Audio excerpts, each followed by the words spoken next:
இந்த நீலகிரி அரண்மனையில ஒரு ராணி மாதிரி நான் ஆட்சி புரிவேன். செம்ம போரிங்கா இருக்கும். ஏன்? ஏன்னா அக்கா, அம்மா ஒரு சாதாரண ஆளை கல்யாணம் பண்ணிக்கிட்டாங்க. அதனால நமக்குள்ள பாதி மனுஷ குணமும் பாதி பாம்பு குணமும் இருக்கு. நீங்க நாகினி ஆகணும்னு ஆசைப்படுறீங்க, ஆனா நான் அப்படி ஆசைப்படல. நான் ஏதாவது நல்ல பையனை பார்த்து கல்யாணம் பண்ணிட்டு நாங்க மனுஷங்க மாதிரி எப்பவும் சந்தோஷமா இருப்போம். சரதா, இப்போ உனக்கு 9 வயசு தான் ஆகுது. இப்பவே பெரிய பெரிய பேச்செல்லாம் பேசுற. நான் கதைகள்ல படிச்சிருக்கேன், எல்லாரும் கல்யாணம் பண்ணிட்டு ரொம்ப சந்தோஷமா இருப்பாங்களாம். சரி சரி, வாக்க கொஞ்ச நேரம் விளையாடலாம். இல்ல நான் பூஜை செஞ்சாகணும். அப்ப சரிக்கா. சரி, தவம் செய்யறது தான் உங்க விருப்பம்னா நானும் உங்க கூட உட்காந்து தவம் பண்றேன்.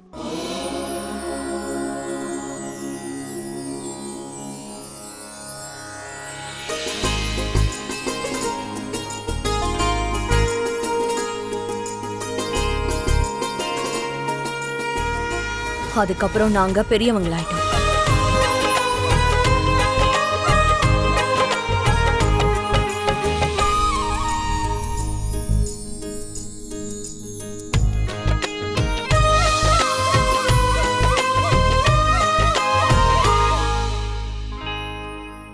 அக்கா அக்கா, நம்ம பாட்டி இருக்காங்கல்ல, அவங்க நாகினி தானே?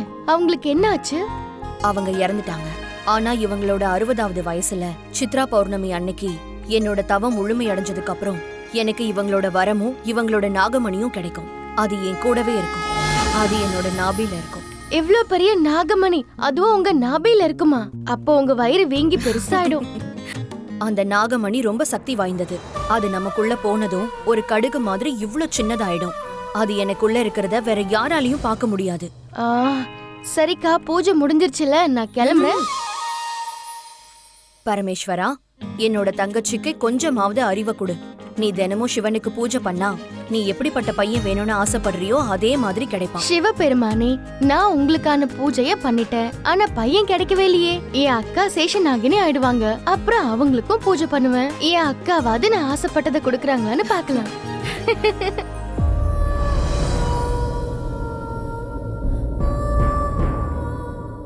அப்புறம் சித்ரா பௌர்ணமி அன்னைக்கு அப்படி என்னதான் நடந்துச்சு? நிறுத்து. அந்த ராத்திரிய பத்தி பேச விரும்பலன்னு நான் சொன்னேன்ல.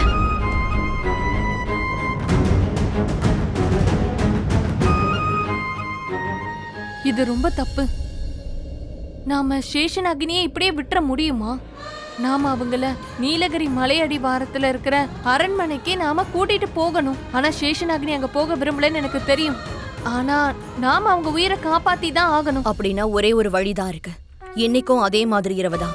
இன்னைக்கு சித்ரா பௌர்ணமி இரவு. சாரதாவை அங்க எப்படி கூட்டிட்டு போகணும்னு எனக்கு தெரியும்.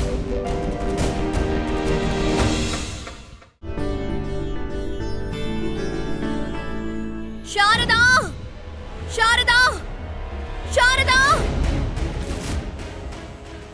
இது அக்காவோட அழுகுரலாச்சே. அக்கா என்ன கூப்பிடுறாங்க.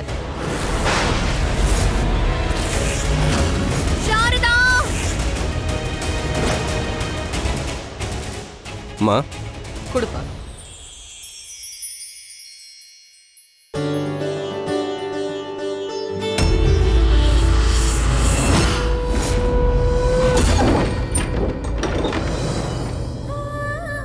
அக்கா, என்ன படி பார்க்கலாம். நான் சொல்றேன்ல. உங்களால பிடிக்கவே முடியாதுக்கா. அந்த சிவன் அருளால எனக்கு வரன் கிடைக்கும். நான் நாகலோகத்து ராணியான சேஷநாகினி ஆகிடுவேன். இந்த நீலகிரி அரண்மனையில ஒரு ராணி மாதிரி நான் ஆட்சி புரிவேன். இந்த அரண்மனையில இன்னொரு தடவை நான் கால் எடுத்து வைக்க மாட்டேன். சாரதா, இந்த அரண்மனைக்குள்ள இருந்துதான் அக்கா அழுற சத்தம் கேக்குது. ஆனா அக்கா இந்த இடத்துக்கு எதுக்கு வந்தாங்க? சாரதா,